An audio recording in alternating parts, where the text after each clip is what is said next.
ये माशाल्लाह हम लंगर के लिए जो अभी बादाम काट रहे हैं और ये पिस्ता वगैरह पड़ा है, ये भी काटना है। उसके बाद जेली वगैरह ये भी है।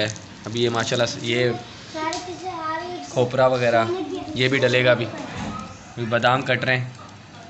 ये फ़हीम भाई माशाल्लाह जो है वो काट रहे हैं। ये हमारा आज लंगर बनाएंगे इंशाल्लाह। हाँ फ़हीम भाई ऐसा ही है ना? हाँ इंशाल्लाह। VIP 6 किलो हल की। अभी हमने फुल ये हल कर चुके हैं और ये तुख मलंगे हैं अभी, ये भी हमने इसके अंदर डालना है और ये पूरी